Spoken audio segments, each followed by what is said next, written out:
Depth of Quran YouTube চ্যানেলের সকল সম্মানিত শ্রোতা এবং দর্শককে আমার পক্ষ থেকে শুভেচ্ছা এবং শ্রদ্ধা জানাচ্ছি। আসসালামু আলাইকুম রহমতুল্লাহি ওয়া বারাকাতুহু। আজকে মঙ্গলবার, মার্চ মাসের 3 তারিখ 2025 খ্রিস্টাব্দ, ফাল্গুন মাসের 18 তারিখ 1431 বাংলা সন বা বঙ্গাব্দ এবং বাংলাদেশে অনুসৃত হিজরি ক্যালেন্ডার অনুযায়ী আজকে পবিত্র রমজানুল মোবারক মাসের 2 তারিখ 1446 হিজরি। আজকে ডেপথ অফ কোরআন ইউটিউব চ্যানেলের বাংলায় উপস্থাপিত 45তম পর্ব, 45th এপিসোড, এবং আজকে সূরা আল মাইদার 17 থেকে 32 নম্বর আয়াত আমরা উপস্থাপন করব। পর্ব 45, আয়াত 17 থেকে 32, সূরা আল মাইদা পবিত্র কোরআনে। এবং পারা কোনটার মধ্যে আমরা আছি সেটা বলতে হবে আমরা 6ষ্ঠ পারার মধ্যে আছি। আমরা পবিত্র দরুদ শরীফ তেলাওয়াত করি।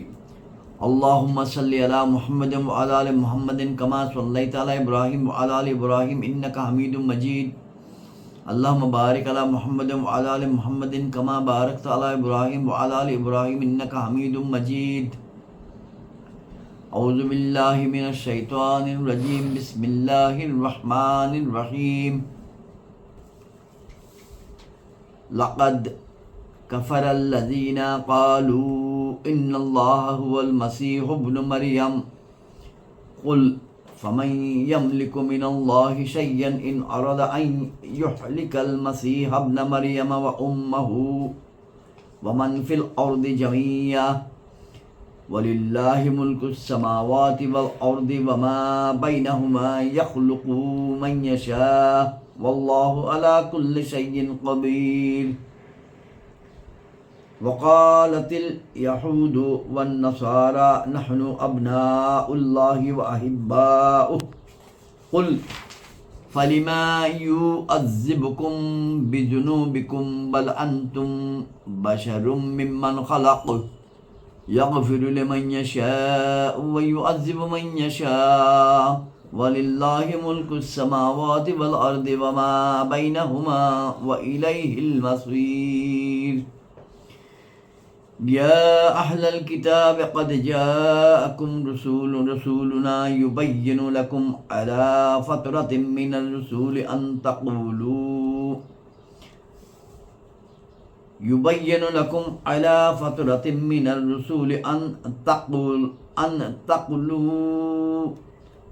تقولوا ما جاءنا من بشير ولا نذير فقد جاءكم بشير ونذير والله على كل شيء قدير.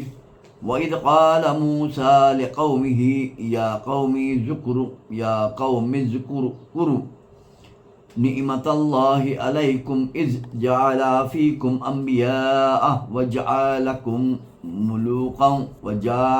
لكم ملوكا وآتاكم ما لم يؤتي أحدا من العالمين. يا قوم ادخلوا الأرض المقدسة التي كتب الله لكم ولا ترتدوا على أدباركم فتنقلبوا خاسرين.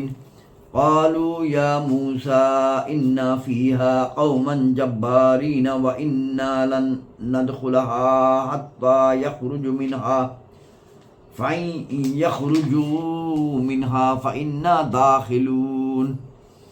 قال رجلان من الذين يخافون أنعم الله عليهم ادخلوا عليهم الباب فإذا دخلتموه فإنكم غالبون وعلى الله فتوكلوا إن كنتم مؤمنين. وعلى الله فتوكلوا إن كنتم مؤمنين. وعلى الله فتوكلوا إن كنتم مؤمنين. قالوا يا موسى إنا لن ندخلها أبدا মা দামু ফিহা ফাযহাব আনতা ওয়া রাব্বুকা ফাকাতিলা ইন্না হাহুন্না কাঈদুন قال ربي إني لا أملك إلا نفسي وأخي فارق بيننا وبين القوم الفاسقين قال فإنها محرمة عليهم 40 سنة يأتيهون في الأرض فلا تعسى على القوم الفاسقين واتلو عليهم نبأ ابني آدم بالحق واتلو عليهم نبأ ابني آدم بالحق إذ قربا قربانا فتقبل من أحدهما ولم يتقبل من الآخر قال لا أقتلنك قال إنما يتقبل الله من المتقين قال إنما يتقبل الله من المتقين لئن بسطت إلي يدك لتقتلني ما أنا بباسط يدي إليك لأقتلك إني أخاف الله رب العالمين إني أريد أن تبوء باسمي واسمك فتكون من أصحاب النار وذلك جزاء الظالمين فتعوت له نفسه قتل أخيه فقتله فأصبح من الخاسرين فبعث الله غرابا يبحث في الأرض ليريه كيف يوري سوءة أخيه قال يا وليت أعجزت أن أكون مثل هذا الغراب فواري سوءة أخي فأصبح من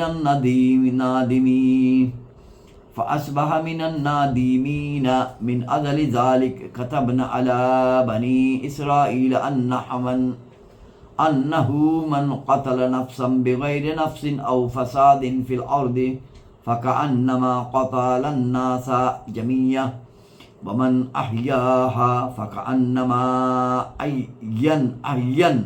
أحيا الناس جميعا ولقد جاءتهم رسولنا بالبينات ثم إني كثيرا منهم بعد ذلك في الأرض لمسرفون صدق الله العظيم وصدق رسوله النبي الكريم আমরা এখন ইনশাআল্লাহ বাংলা অর্থ উপস্থাপন করব। আমরা যে কিতাবটি দেখে পড়েছি এবং অর্থ উপস্থাপন করছি সেটি হলো তরজমায়ে কোরআন কানজুল ঈমান, যেটি করেছেন আলা হযরত ইমাম মুহাম্মদ আহমদ রাজা খান বেরলভী রহমতুল্লাহি আলাইহি, ও তাফসীর নূরুল ইরফান, যেটি করেছেন হাকিমুল উম্মত আল্লামা মুফতি আহমদ ইয়ার খান নঈমী রহমতুল্লাহি আলাইহি, এবং এই দুইটির সমন্বয়কৃত বাংলা অনুবাদ করেছেন মাওলানা মুহাম্মদ আব্দুল মান্নান, চট্টগ্রাম নিবাসী। বাংলা অর্থ।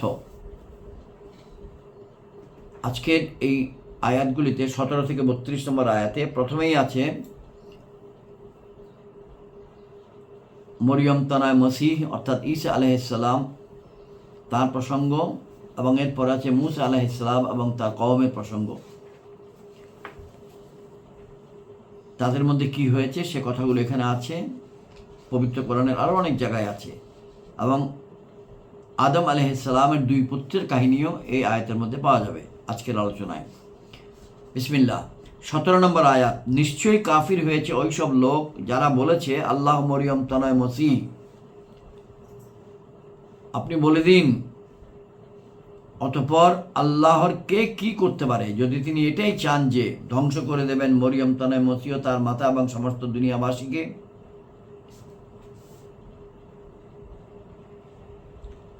আর আল্লাহর ওই রাজত্ব আসমান সমূহের ও জমিনের এবং ওই দুটির মধ্যবর্তীর সব কিছুর, যা চান সৃষ্টি করেন এবং আল্লাহ সব কিছু করতে পারেন।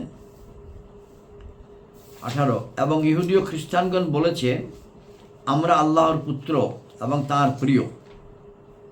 আপনি বলে দিন, অতঃপর তিনি তোমাদেরকে কেন তোমাদের পাপগুলোর উপর শাস্তি দেন? বরং তোমরা মানুষ, তাঁর সৃষ্টিকুল থেকে যাকে চান ক্ষমা করেন এবং যাকে চান শাস্তি দেন। আর আল্লাহরই রাজত্ব আসমান সমূহের ও জমিনের এবং এই দুটির মাঝখানের, আর তার দিকেই প্রত্যাবর্তন করতে হবে। 19 হে কিতাবীগণ, নিঃসন্দেহে তোমাদের নিকট আমার এ রসূল তশরিফ এনেছেন, যিনি তোমাদের নিকট আমার বিধানসমূহ সুস্পষ্টরূপে বর্ণনা করেন। এরপর যে রসূলগণের আগমন বহুদিন বন্ধ ছিল, যাতে কখনো এ কথা না বলতে পারো যে আমাদের নিকট কোনো সুসংবাদদাতা ও সাবধানকারী আসেনি। সুতরাং এই সুসংবাদদাতা ও সাবধানকারী তোমাদের নিকট তশরিফ এনেছেন এবং আল্লাহর নিকট সর্বশক্তি রয়েছে। 20 এবং মূসা যখন নিজ সম্প্রদায়ের উদ্দেশ্যে বলল, হে আমার সম্প্রদায়, তোমাদের উপর আল্লাহর অনুগ্রহ স্মরণ করো যে তিনি তোমাদের মধ্য হতে পয়গম্বর করেছেন, তোমাদেরকে বাদশাহ করেছেন এবং তোমাদেরকে তাই দিয়েছেন যা আজ সমগ্র জাহানের মধ্যে কাউকে দেননি। 21 হে সম্প্রদায়, ওই পবিত্র ভূমিতে প্রবেশ করো যেটা আল্লাহ তোমাদের জন্য লিপিবদ্ধ করেছেন, এবং পশ্চাদপসরণ করো না, যদি করো তবে ক্ষতিগ্রস্ত হয়ে ফিরবে। তারা বলল, 22 নম্বর আয়াত, তারা বলল, হে মূসা, এর মধ্যে তো বড় ক্ষমতাবান লোকেরা রয়েছে এবং আমরা তাতে কখনো প্রবেশ করব না যতক্ষণ না তারা সেখান থেকে বের হয়ে যাবে। হ্যাঁ, তারা সেখান থেকে বের হয়ে গেলে আমরা সেখানে যাব। 23 দুইজন লোক যারা আল্লাহর ভয় সম্পন্নদের অন্তর্ভুক্ত ছিল, আল্লাহ তাদের প্রতি অনুগ্রহ করেছেন, বলল, তোমরা জোর করেই প্রবেশদ্বারের মধ্যে তাদের উপর প্রবেশ করো। যদি তোমরা প্রবেশদ্বারে প্রবেশ করো তবে বিজয় তোমাদেরই, এবং আল্লাহর উপরেই নির্ভর করো যদি তোমাদের মধ্যে ঈমান থাকে। তারা বলল, হে মূসা, আমরা তো সেখানে কখনো যাব না যতক্ষণ পর্যন্ত তারা সেখানে থাকবে। সুতরাং আপনি যান এবং আপনার রব, আপনারা উভয়ই যুদ্ধ করুন, আমরা এখানেই বসে থাকব। 25 নম্বর আয়াত, মূসা আরজ করল, হে আমার রব, আমার ক্ষমতা নেই কিন্তু আমার নিজের এবং আমার ভাইয়ের উপর, অর্থাৎ আমার উপর এবং আমার ভাইয়ের উপর ছাড়া আমার তো কোনো ক্ষমতা নেই। সুতরাং আমাদেরকে এই নির্দেশ অমান্যকারীদের থেকে পৃথক রাখুন। আল্লাহ বললেন, তবে ওই ভূমি তাদের উপর নিষিদ্ধ রইল 40 বছর পর্যন্ত। তারা এই ভূখণ্ডের মধ্যে হতাশার সাথে ঘুরে বেড়াবে। সুতরাং আপনি এই নির্দেশ অমান্যকারীদের জন্য দুঃখ করবেন না এবং তাদেরকে পড়ে শোনান আদমের 2 পুত্রের সত্য সংবাদ। যখন তারা উভয়ে এক একটা কোরবানি পেশ করল, তখন একজনের কোরবানি কবুল হলো এবং অন্যজনের কবুল হলো না। সে বলল, শপথ রইল আমি তোমাকে হত্যা করব।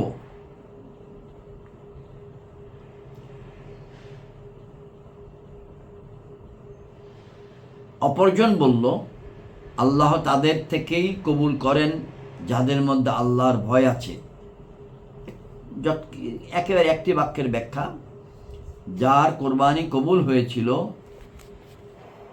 আরেকজনের কোরবানি কবুল হয় নাই।